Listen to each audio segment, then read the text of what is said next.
Just straight New York strip to the dome, dude. It's 3 a.m. in Ramona, California. We're heading to Utah today. I'm a little tired. Not gonna lie.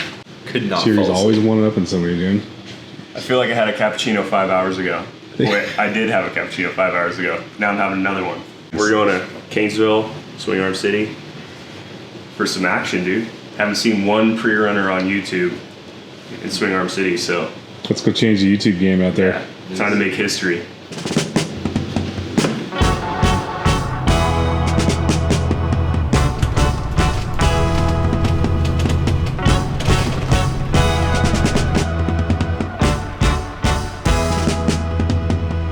Well, we've been on the road for almost 2 hours. Yeah, we're down 92.2 miles. How you feeling so far, dude? Feel pretty good. A little beat, but I'm excited. Well, I think we got like 3 hours of sleep last night. Yeah, I mean, the research we were doing on YouTube last night was pretty epic. Pretty crazy though, we weren't able to find any truck stuff in Canesville. Yeah, I mean, you can YouTube trucks, Swing Arm City trucks, Swing Arm City beer runners. You get nothing, so it's time to make a splash. Let's do it. Got Cheery in the back doing some computer work. Oh yeah. What are you working on back there? Working on some lacrosse content. Not off-road. Off-road will Oh, be coming lacrosse. soon. Lacrosse. He's a big sports editor guy now. Coming down to the crib right now. Paul's white knuckling this drive. Dude. We just had this thing going 90 miles an hour down the grade. The speed limiter on this thing is at 77, but we were going 83. So, Yeah, you're good. like 6 miles an hour over the speed limiter on the motorhome. Dude, Doug, give me a diesel. You guys should try the runaway truck rim. No thanks, dude. I'll hit it in the orange truck, though. Sick. Made it down to Vegas. Oh, God, surprising me with that shit. Yeah, we're at a very respectable gas station in Vegas. Car crash over there. Fun times. Saw a couple lot lizards walking around. Paul's about to spend $750 on fuel right now.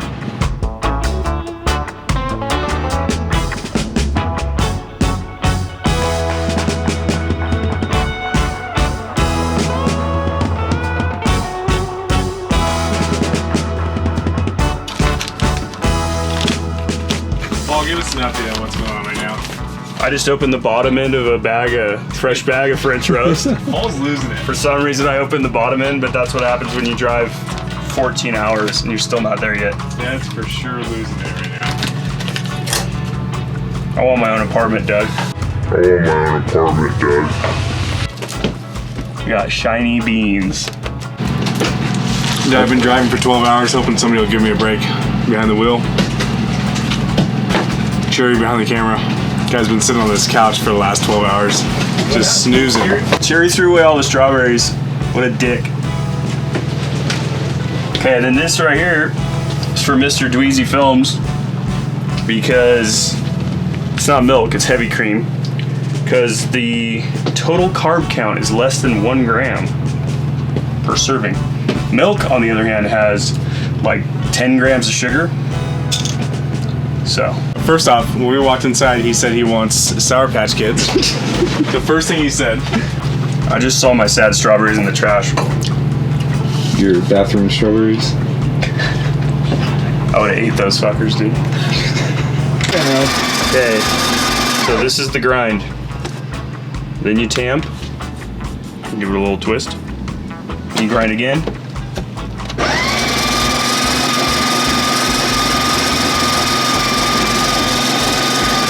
Right there. Okay, got some good compaction. Put that in there. The old Yosemite cup.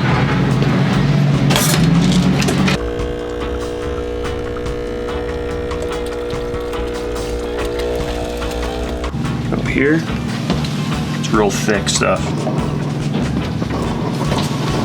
And because it's so thick, you don't want to just use all heavy cream. If you're gonna use heavy cream, you gotta just dilute it a little bit. About half heavy. Jesus. Splash it all over yourself. Half heavy cream, half water. I always just go straight cream to the throat, dude. Did you hear that? Put that on a t-shirt, dude. Dweezy would go straight cream to the throat, dude. Wow. Okay. At least it doesn't smell like deuce in here. It did earlier. Jerry took a shit in there. No. No, someone left. Someone left. There's someone left something in the toilet for you. Dang it. That was a speed metal goodie. Want to put some heat into it, and then twist it around. Make sure you get about lukewarm. Then you come in with a wand and just bring it up just enough. It's called expanding the milk. How do you know all this, Paul? Worked at a coffee shop in college. It was a fun job, actually. It wasn't a Starbucks. The guy actually like roasted his own coffee beans in the back with his own roaster, and they did like cheese testing and all that. Pretty legit place.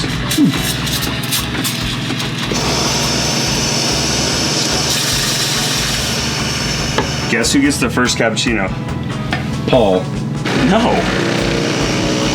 Mr. Big old director guy over here. Not a director though. He's got to have cream in his throat like now. Hey, look at this.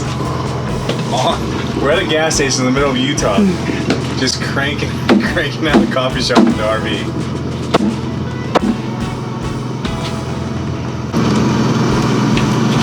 It's the most thick, beautiful thing you'll ever put down your throat.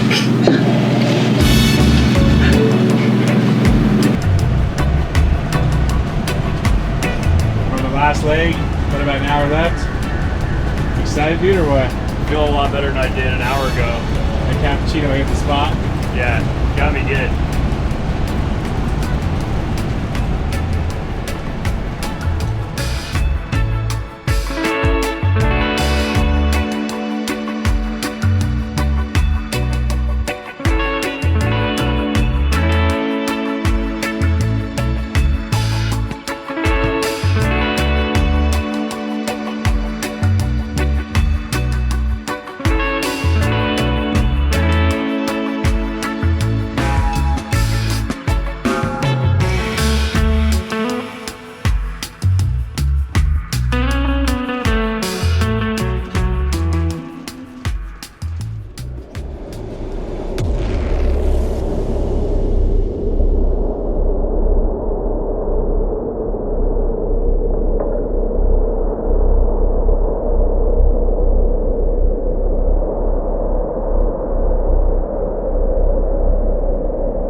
All right, we're in day one. We just got here about 30, 40 minutes ago. Cleaned up the truck. Standing right behind me is Ken Block's iconic spot. Let's see what this guy's got.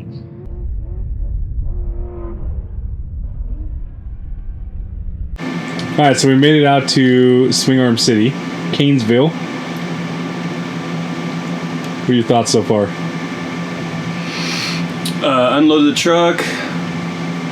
Figure it was clean, so we just get some beauty shots. Wiped it down a little bit, and then Dweezy said go ahead and rip it. So I just like no words for the way that the dirt feels out here. It's just everything is so consistent, like with the pressure that you can go through the dirt, and it just cuts like butter. And it's different than any dirt that I've ever ridden on or driven my truck on before. It's just like really consistent, and you can like predict exactly what's going to happen with the vehicle. I was super comfortable, and I only ripped around for what, 15 minutes, 20 minutes? Yeah. And just felt really good. I don't know if I was just in the right frame of mind or what, but everything felt really good out there. So. What would you say the difference so far from Ocotillo terrain to this terrain? Besides no razor chops so far. I mean, obviously there's some mud hills in Ocotillo Wells. You got Shell Reef and stuff like that. It's even more consistent than the shell reef dirt. Similar to the shell reef dirt where it's like mud hills and stuff, but it seems like it's like fluffier, so your tire kind of bites in more. And Ocotillo, it's a little bit more hard packed, so and with a little bit of like layer on top, so it's a little slipperier. But this It's almost like seashells when you see it up close. yeah, It's like flakes of clay, or what, I don't know Yeah. what you would call it, but it's pretty rad. I don't know how I'm gonna sleep tonight because I drove around for 15 minutes and I'm like completely hooked. It is insane. I can't wait for tomorrow. So what's the game plan for tomorrow? game plan for tomorrow is run through our checks, get our cameras going, check the truck over, check the oil on the truck, see if the level's right. I put a new cooler on the truck, so the cooler's a little larger and has the volume. It's going to take a little bit more oil than it used to, so I need to just double check and make sure that we're not low on that. And then I think we're going to jump on the pit bikes tomorrow morning and cruise around on the pit bikes and just get a sense of where we're at and how the terrain is, and we're gonna look for the pitfalls and stuff like that, because there are some like ravines around here that are vertical, and we want to make sure we know exactly where all those are, because if I come off a jump or something and then slide into a ravine, like it would mess up the truck bad. So we're gonna check all the danger points, and then we're gonna start checking for jump points, areas. We're gonna probably tag some areas for where we know there's no jumps, and then we're gonna tag some areas where there's probably quite a few jumps, and then we're just gonna go revisit those areas in the truck later, so that we're not driving the truck around, overheating it, just putting wear and tear on the truck that we don't need to put on it.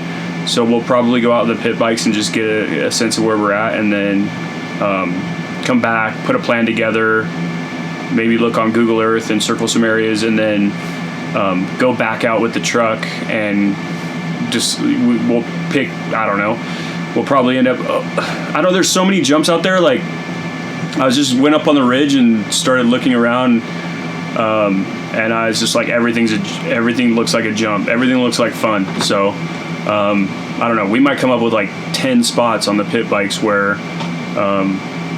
we have to go check it out in the truck and see what we can do. So we might have a whole slew of spots that we can go check out. So anyways, we got a few days here, so it's not imperative that we get everything tomorrow, because we got a few days. So just go out and see how it goes. But we'll keep you updated on the behind the scenes here as we move forward with the different days and how we get started on this thing. All right, this is gonna be Cheery Media's first time drinking the All-American Cinder Elixir. Dude. We'll explain the mixture later, but it looks gnarly. Looks like we just pulled some dirt from outside, threw it in a water bottle. Dirt looking water. Oh.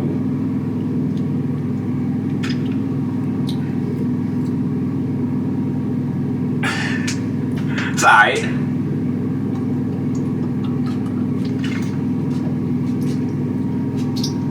You need to keep putting it down, dude. I know. You can't babysit that.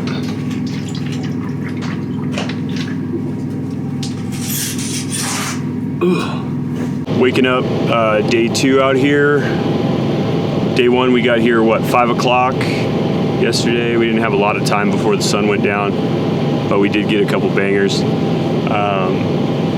Decent night's sleep last night, and now we are the morning of day 2. It's real quiet out here. It's kind of nice. I'm gonna check the oil in the truck, make sure everything's good on the levels and that, and then we're gonna get the pit bikes aired up, gassed up, and go out and do some hunting out here. There's so much to cover. We're probably gonna have to break it into chunks. I don't think we could just go out and wander. We're gonna have to have some sort of a plan here. I don't really know exactly what it is yet, but we need to figure out how to kind of break this down into chunks so we don't get lost and just drive, because we could probably drive our pit bikes around all day. and kind of wander around and not get anything done. So we have to stay organized and stay in communication and make sure that we're actually scouting and not just having a good time. Because I think, you know, once we get on the pit bikes, we're probably just going to start having fun. That's pretty much it for this morning. Do that and then come back, get some lunch, download some footage, maybe get some drone footage of the pit bikes on some ridges, and then come back, regroup, and then go back out in the truck after we find some spots to go, see what we can do, and then bust out the truck and see what it can do. So that's pretty much it for this morning. Yeah, dude. Landing So I can land where he's at. I don't have to come all the way up here. Dude, hit that whole line, right? Yeah, I'm gonna hit the berm, then jump the first one, then get a bunch of speed and fucking land over here. This is like a nice flat lander, like, I think it'll be sick. It might be poppy too, it might pop me too high. We'll see. And then if it does, then I can move over here and like get it super high speed and just like trophy truck that shit. Boot that shit? See this one over here, I can just like float off of at 80. This one, I gotta be a little careful not to go too crazy. Like this line right here. Yeah, all of this is a landing. Yeah, we definitely could get some lines on this. Multiple lines. I can land a flat out there, it's not a problem, it's not gonna hurt the truck. Yeah, this will be a good spot. You just come ripping, you have a nice run up here once these people are gone. Yep. Yeah, this one's good because it's kind of a step up, so you don't end up, you know, it's not like a straight up to down. Like this? Yeah, you can't do straight up to down. It's not gonna work. But this works.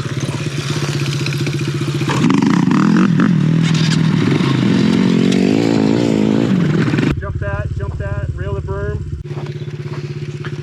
You could probably do both these lines and get different shit out of them. It'd be cool to do whoops and like rhythm through that. You know what I mean? Yeah. Is that better? Yes.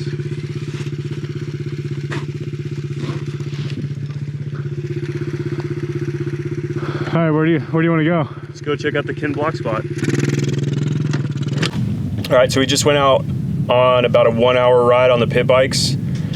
It's been a while since I rode a bike that hard, actually. Got a little bit of arm pump, but basically every single cove that we went into along the base of the hills, where the hills are maybe a little bit more small, a little bit more rolling, every single cove that's along these ridges has some feature that looks interesting. So it's almost like every single cove. So, you know, I think we're just basically going to knock them off one by one, work our way around in a big loop, and spend as much time as we can in each cove, decide when we've got the shot, and then move on to the next cove and kind of work it that way.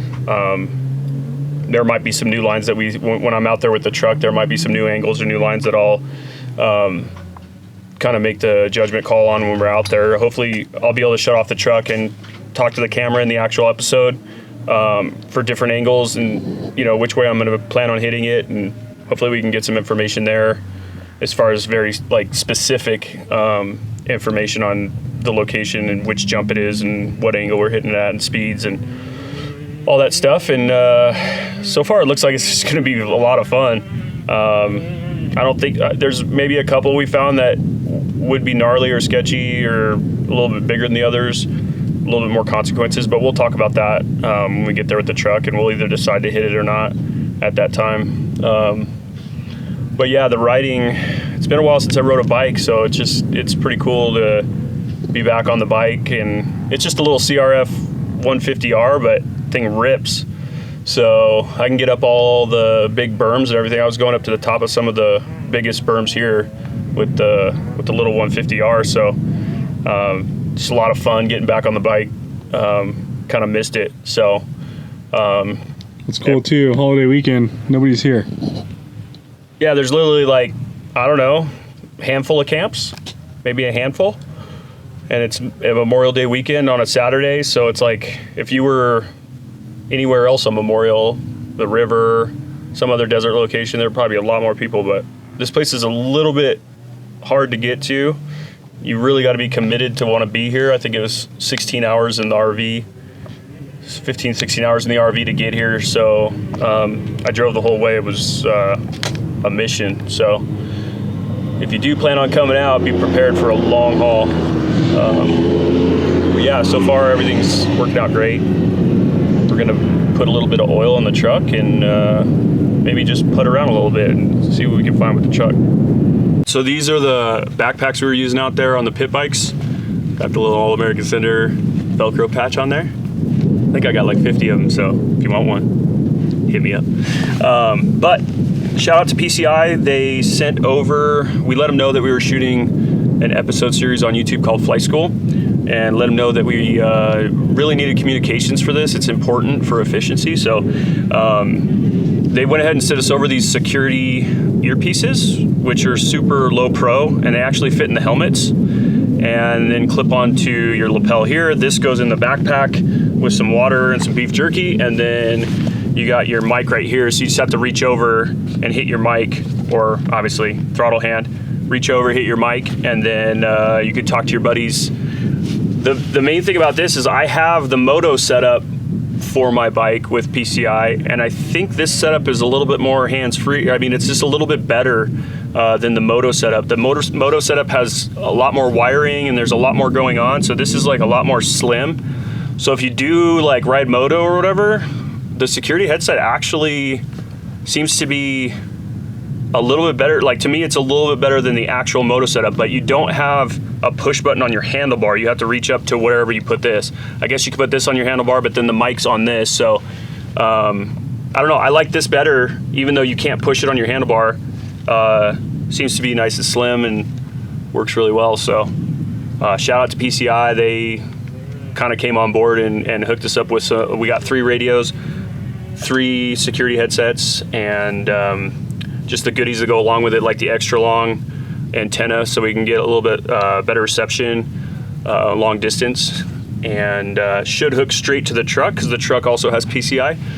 The PCI radio in the truck got intercom system, the Trax 4 Ultimate, and then a Kenwood 60 watt headset in there, or a head unit in there for connecting to these, and the antenna on top. So the guys should be able to get on these radios with the security headsets and listen to me in the truck. They also, this is a cool point, they sent me a audio cable wire that hooks to the back of the intercom inside the truck, and that cable wire is hooked to the GoPro inside the truck, and the GoPro will have all the audio from communications inside the truck, and possibly, I'm not sure yet because we haven't tried it out, but possibly camera people input as well. It might record over whatever goes over that radio. It might record camera guys talking to me and me talking to camera guys, vice versa. So we'll have to play with that, and we have a lot to play with right now, actually, technical wise, because we got a lot going on. We got telemetrics, we got in-car audio, we got truck audio for we got truck audio for exhaust sounds and squeaky brakes. For all you guys out there that like that part, I don't know what to do about the squeaky brakes. Hit me up in the DMs or something about the squeaky brakes, but I've been messing with that gremlin for a while. But so truck audio. What else we got going on? We got GoPros, we got FPV, we got Mavic, we got DJI, we got, I mean, what else? We got 2 ground cameras. We got, the telemetrics are going to be cool because we can bring the data log from the Holley Terminator X into the Terminator X software and export it into a usable file for a program called Race Render 3, which is free on the internet. You can get a pro version, but we're going to start with the free version and see how it works. But basically, you pull the data logs into that program. You can either underlay a video on that, or you can not underlay a video and just do a black screen in the background. It'll bring up the gauges. The program basically renders the gauges from the data log from the Holley. So we'll be able to pull that and then export it as a video file, and then we'll probably be able to take that into some sort of video editing software like, you know, DaVinci or Premiere or whatever it is, and then turn the gauges transparent and overlay that on the video. That's the idea anyway. We have to mess with it still. We have to actually get all of the data into the truck and do a quick shot where we either rip a berm or do something and have all the telemetrics on, everything that we're going to use, so we can have like the most complicated shot that we're going to do during the episode and try to get it nailed down. We might actually try that today before we download all our footage from the mini bike rip earlier. So I know that was a lot, but I feel like it explains kind of behind the scenes on how we're approaching this episode series. It's going to be very data driven, very technical, analytical, probably not comedic at times, but maybe sometimes. You never know, the behind the scenes might be. But yeah, that's how we're approaching flight school. We're going to approach it in a serious manner and keep it safe and make sure that everybody on set is safe and I'm safe, the truck stays in one piece, and that's the goal. So hope you guys enjoy. Another day, another wipe down for the truck. Yesterday it rained on us a little bit, so it put spots all over the truck, and the truck looked more wasted than it was just because of the raindrops. But every morning this is the drill. Wake up, get the truck looking nice. Yesterday was pretty fruitful. We put about 40 miles in on the pit bikes. It's more fun than anything, going around trying to find jumps for this thing.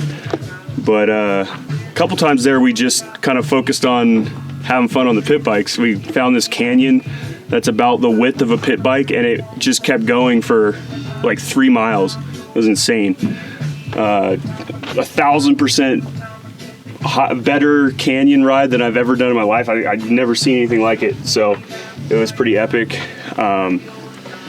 But today it's another day of scouting. I don't know if we're gonna have any final filming today. We might, but if anything, it'll be inserted in some of the banger clips at the end or whatever we do. But try to get this thing polished up so we can continue doing what we're doing. This thing has to look good against this beautiful backdrop. So what's up, guys? Cherry Media, also known as Gavin. We are out here in beautiful Swing Arm City. It's a pretty nice morning. We're, like Paul said, wiping down the truck, getting it all ready for today, make sure it's all nice and clean and presentable. Then we're gonna go out, jump hunt, and then shoot some cool stuff. Yesterday we spent a lot of time on the pit bikes, going and searching for different lips, different combos and whatnot. Came up with some pretty cool stuff, and then also, like he mentioned, did a nice little canyon ride. Insert some GoPro footage in here. Yeah, besides a 16-hour drive out here in the RV, this place is absolutely insane. I've never seen anything like it. You don't really see this in Cali, and definitely will be coming back. For flight school, I'm doing all the FPV drone stuff, all the regular drone stuff, so DJI Mavic, Cinelifter type FPV. So we'll get some bangers in there, and then you'll be seeing some of it in the videos. Looks like a mini helicopter flying behind the truck. Sick. Yeah, it'll be sick. Dweezy Films was out here sitting in a chair, soaking in the epic landscape. Drinking a cappuccino. By yours truly. And he was staring at this whoop section and saw that there might be a sideways hit off of this thing over the whoop section and then land on the other side, which we can link to the downhill over here if it's possible. A fat step down. We're walking directly over here, haven't seen it, haven't even looked at it. This is what jump hunting is all about. You gotta look at everything and see what you got. So we're gonna come over here and check this out. I'm gonna tell Dweezy if he's out to lunch or not. But that's how it is. You gotta look at everything, no matter how ridiculous it sounds, or the lip might be kind of blown out or whatever. You still have to go look at it because you never know what could happen. That's why it's so much fun. This lip looks legit. I mean, it's a high-speed hit. It doesn't look like it's gonna pop you much, but it's definitely a second gear high-speed hit. This is the lip, And the easy part is finding lips around here. That's the easy part. Finding lips like this all day long. And so we're walking up to the lip right now, and the lip looks epic. It looks like you could come at 60 miles an hour and hit this thing, and it would send you pretty good.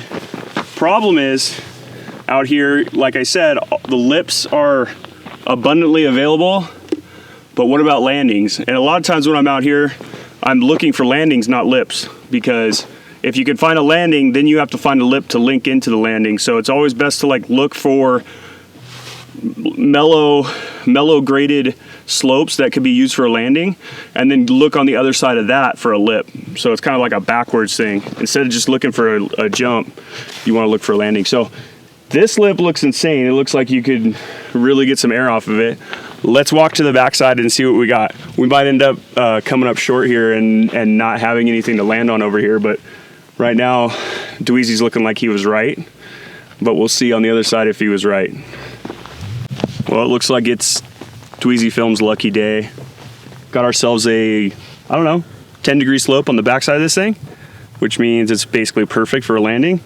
A little bit of a ravine here. We're gonna hug the west side of the ravine. It gets deeper and deeper that way. We're gonna skate across this thing, try to use this as a berm, and then come around and then hit the canyon jump over there that we found.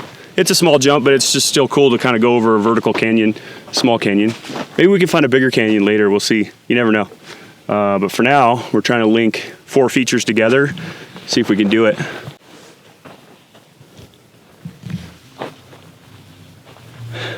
Talk, Clark.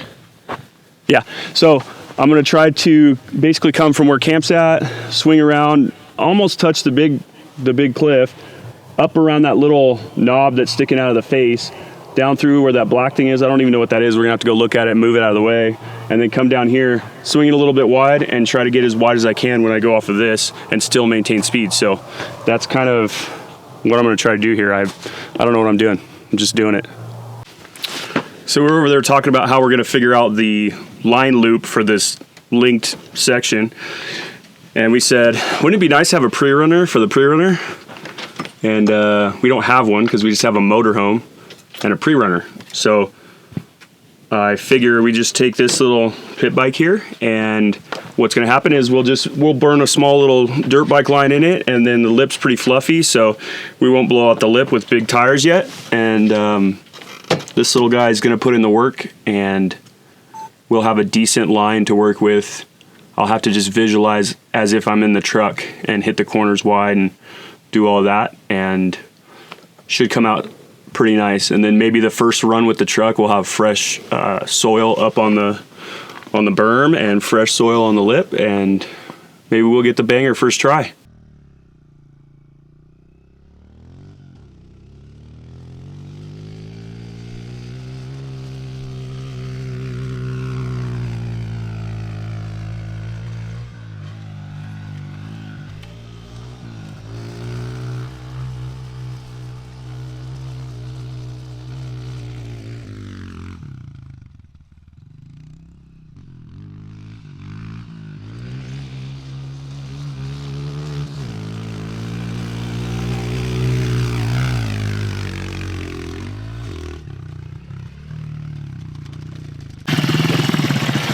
Thought I was gonna actually get some pop off that thing, but I didn't.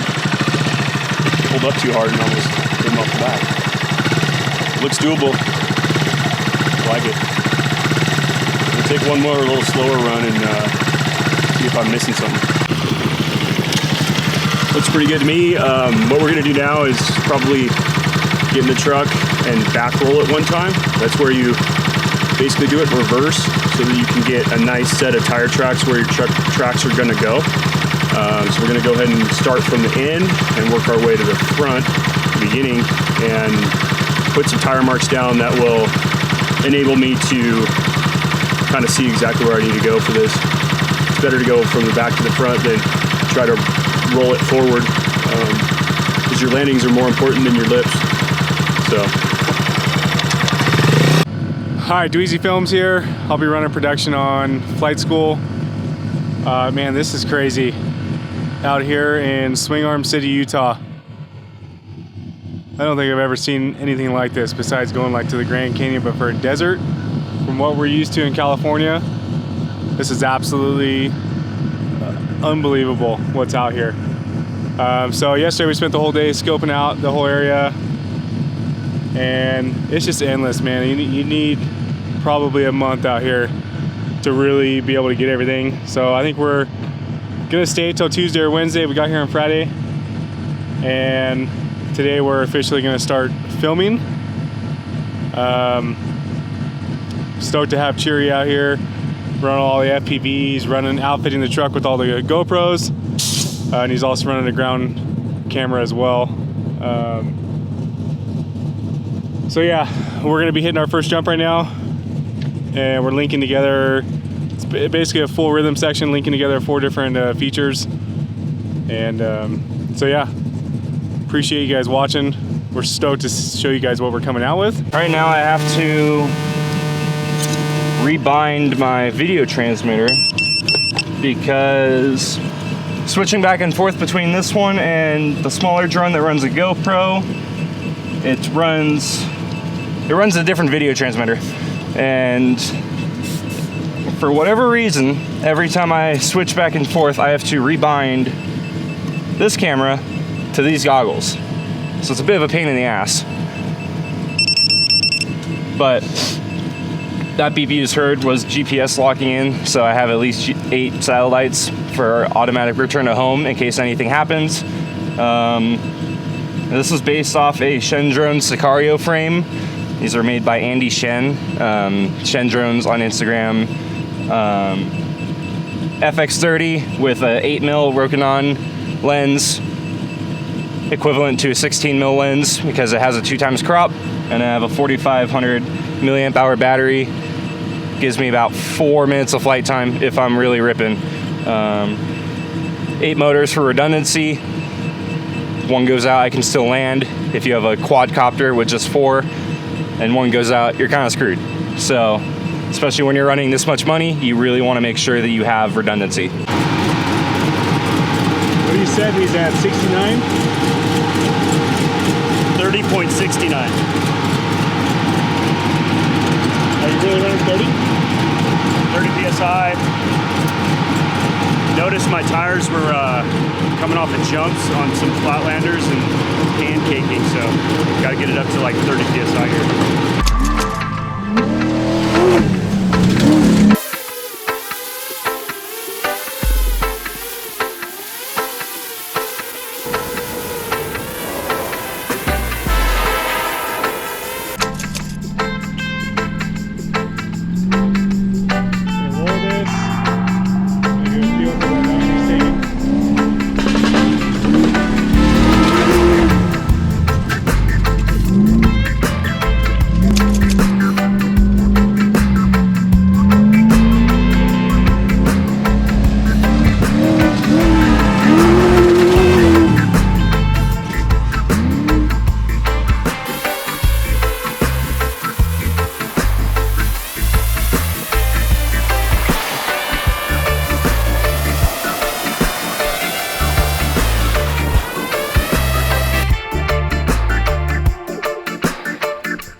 All right, we're out here on location number 2. We've got this here at the top of the hill. It's like groomed. It's almost like a BMX track. You can see the wind's kind of blown it over. Obviously there's a few tracks here from us, but it's like this little cool maintained berm here up here, and it's all natural. It looks like almost man-made, but then this is the beginning of the line. You come in, come down, shoot this as like a hip, hopefully get a little truck whip in there, and then you kind of continue on down here, and this is where it gets a little bit gnarly. Comes with downhill, and then basically levels off to almost a level plane here. Obviously it's a little off camber, so that makes it sketchy, but we're gonna go ahead and bring the truck down this way and shoot off of this, which is one of the sketchier things to do in the truck. It's really, really steep. Probably doesn't show up on camera, but it's past 45 degrees. It's gotta be 60 degrees. So 2-3 mile an hour or too much, and you're going all the way to the bottom, and that's not good. So as far as precision throttle, this is level 10 on precision throttle, because if you get excited and accidentally wood it off of this, you're going to the bottom real quick. So we're shooting to land about halfway down. Don't really want to land all the way to the transition at the bottom. We just want to keep it safe out here. The landing at the bottom would be bad on the truck, and so we'll see what we get out of it, but we're gonna try to keep it looking cool and keep it safe. And it is gnarly no matter what, so stay tuned. We're gonna be hitting this up right now.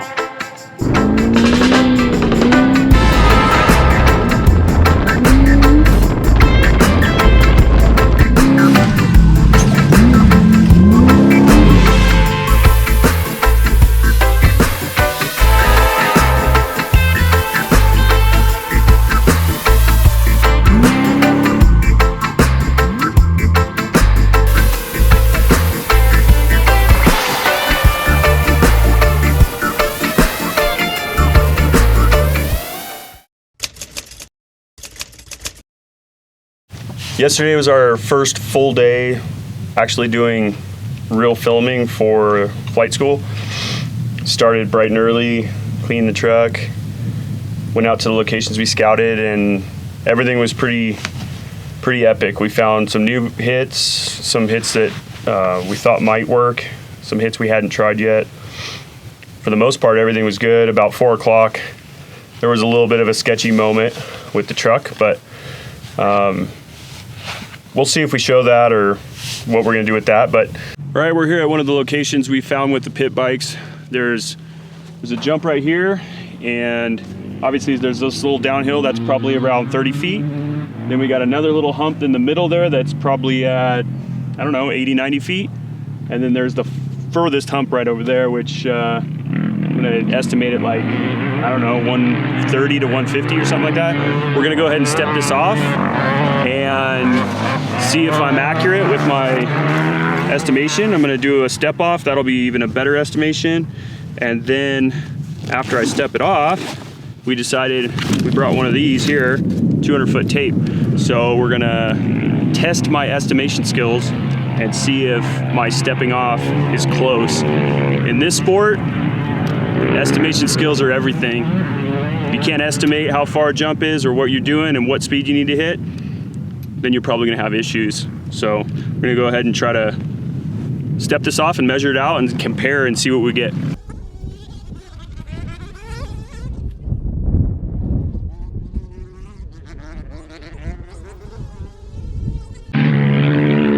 So after stepping this off to the first landing yesterday, you can see my back tire hit right here, which is actually right in the sweet spot for this little smallish hump in the middle. And we're at 30 paces, which I would estimate to be about 90 feet. And now we're gonna continue going to the next landing, which is a little further, and we'll see what we got.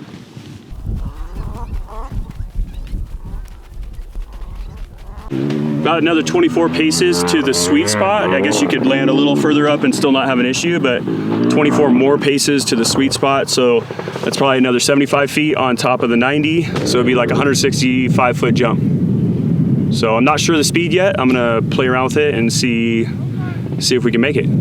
Something like 165 feet. Okay, my tire mark's about right here. We're at 83 feet. So within 7 feet, what is that, like a 10% error? What are you gonna do? I mean, you might hold the gas pedal down a little harder, whatever you're gonna do. But we're at within 7 feet of what I thought it was. So let's keep going.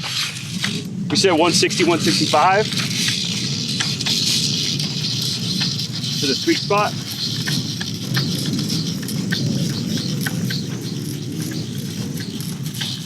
here. I don't know, somewhere in here. We're at, let's just go to an even 150. So 150, we said 165, that's 10% error again. So it sounds like when I step stuff off, I'm getting numbers that are a little bit longer than what the tape says. This is the first time I've ever done this compared, so looks like it's about a 10% error on that. So pretty decent still for just going out and stepping stuff off. But yeah, 150 feet. So we'll see what we can do with the truck a little later.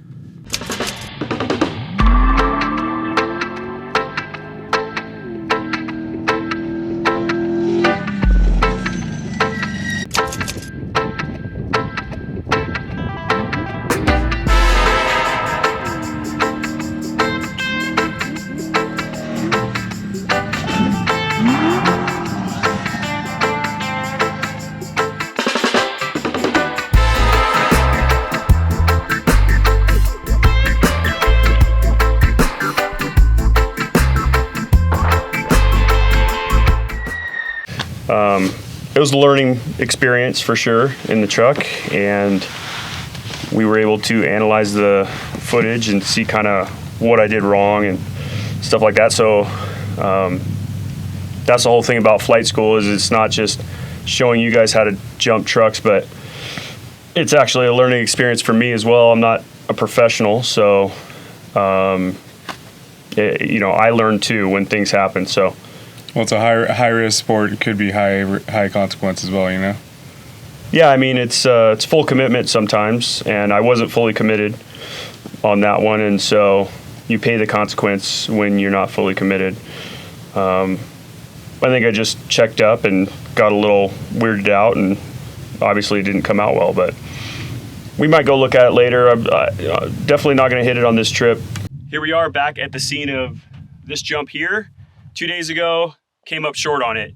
It was not necessarily a good situation. We went back and evaluated the telemetrics in the motorhome to see kind of how fast I hit it. Looks like I hit it at 55. That's not going to cut it on this jump. We measured it out at, I think, 150 feet from the previous rundown before the jump was hit. And 150 feet on this particular jump, you probably need to be going minimum to 60 miles an hour. 65 would be preferable to get to the landing that's over there. I hit this at 55. It was my fault.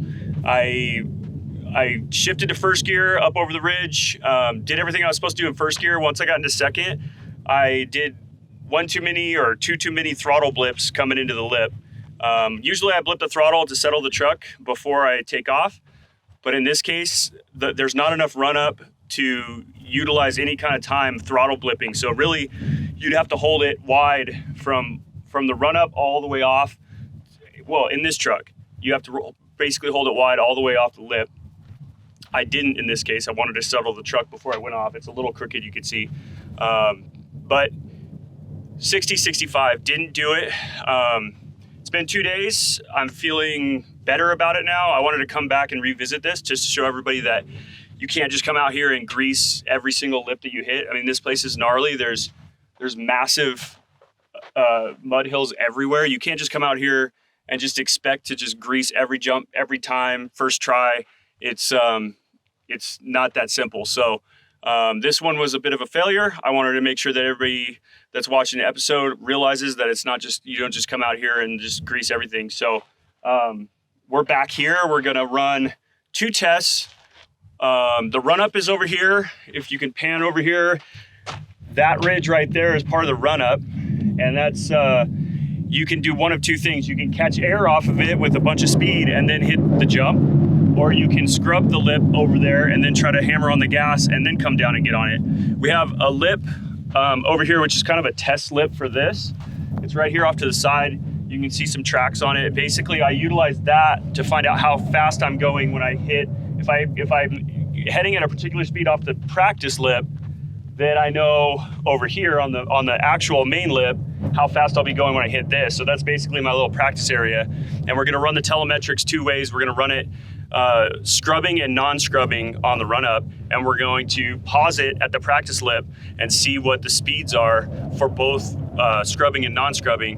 and then we'll get a little information here and find out if I can even get to 60. Probably not gonna hit this jump on this trip anymore, but I just wanted to kind of close the chapter on this jump, and if it's even possible to get to 60, 65 by the time I get to the practice lip. So watch, I'm gonna go ahead and take a couple runs here. You guys will see what the speeds are, and we'll go from there. We'll put a closure on this particular chapter. I just want to know a little bit more data before I kind of close that chapter. Be nice to go over there and just take some side practice runs at it and just to close the chapter on that, and then know that it's doable in the future or whatever. We'll, that's just for a later chapter, but I just need to get mind closure on it, I think, knowing that, yeah, it's possible, or no, it's impossible. It's basically just whether or not you can get enough speed or not. That's what it all boils down to, is can you get enough speed? But anyways, that was gnarly. It was a little bit of a real moment for all of us. We had to pause. We didn't really do much for about an hour. I think we all just kind of sat and, reflected on the day, how awesome everything else was. And I think your brain just takes a mental dump immediately. Yeah. So that was a little, and then I had to, get back on the horse and go do some whoop shots.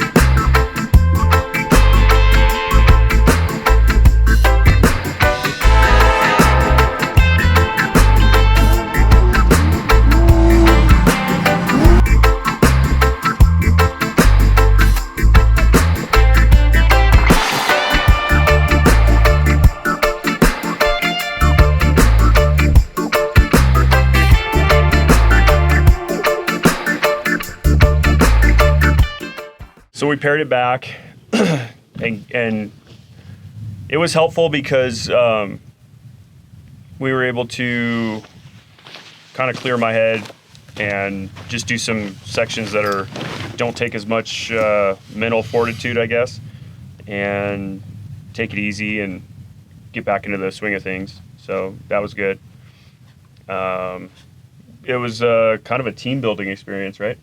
Yeah. I mean, when you actually sit down and realize what the consequences are out here, I don't know. It's a camaraderie thing, I guess. Start thinking about, what you're actually doing. But and then what, today? You want to talk about what we're going to do this morning? Yeah, so we're going to go, I don't know, a couple miles out of here. There's a big plateau with a bunch of the buttes that are in the background. And we're going to try and get a wide open shot of this guy maybe hitting triple digits in the truck. Yeah, Just I think a straight flat run out. Yeah, I think we'll turn on the telemetrics. Regardless if I hit 100 on the road, it'd be cool to do it. But I looked at the road for 2 seconds when we were up there with the pit bike, so I don't know, what's up there. But it would be cool to have a telemetric shot of that with just the epic buttes in the background. We chose to do it in the morning because the sun's shining directly on the buttes, and I'll be up on the plateau, and we got Mr. FPV here who's going to try to keep up.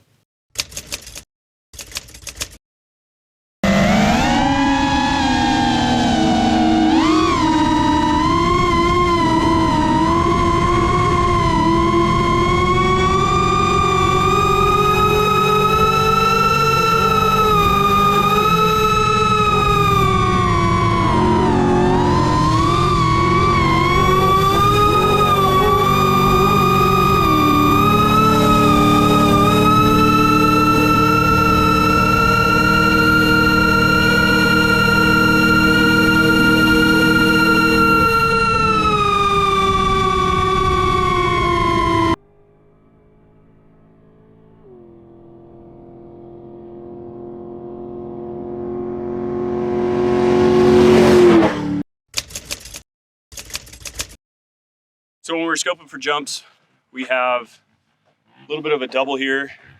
Looked decent when we first came out here with the bikes, but once we got the truck on it, there's a S-turn and a big hill in front of it. So the run up is just not good for this jump. You can't get enough speed. You can get enough speed to just barely clip your rear tires on the landing. And then basically that's the maximum speed you can get here. It would be nice to get another angle, but I don't think there is one. So we kind of looked around a little bit closer because this set of hills right here is really set up nice for a double. So down there by the truck, there's another double. It's less of a booter, it's more of a high speed hit. Fully cased it in practice. So time to actually do it right. But yeah, it was a little sketchy. You might see that footage on BTS, but right now we're gonna do it properly. So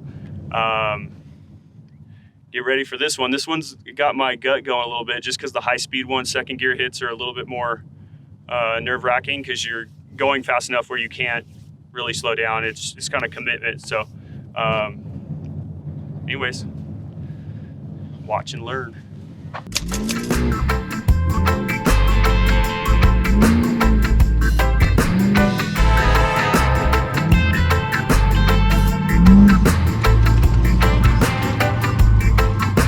I'm gonna shut it down if I don't have the speed, guys.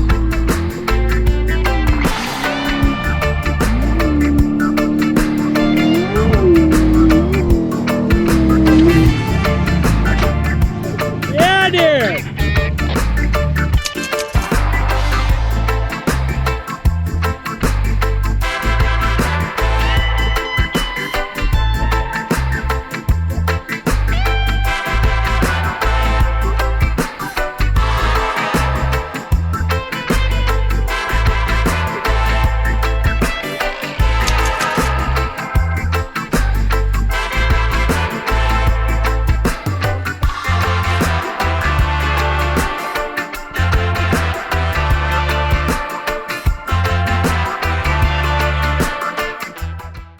All right, I'm not gonna lie.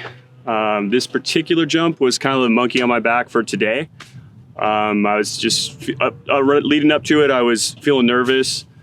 Everything's going through my head, and because I cased it in practice, so finding the jump and everything. But I found a new line at it. It gave me a little bit more speed, and I was able to get to the speed required. We do have a telemetric shot on this, so we'll be able to pull up the data from the Holley Terminator X system, and we'll actually be able to show RPM and speed off the lip, and we'll show that to you later.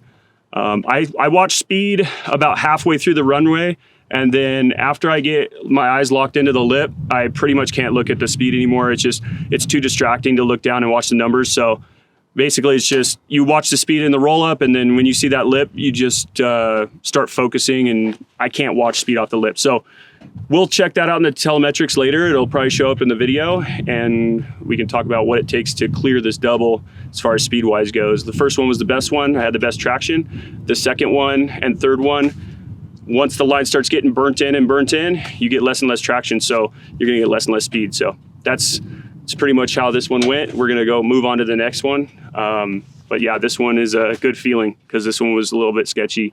So I'm happy now.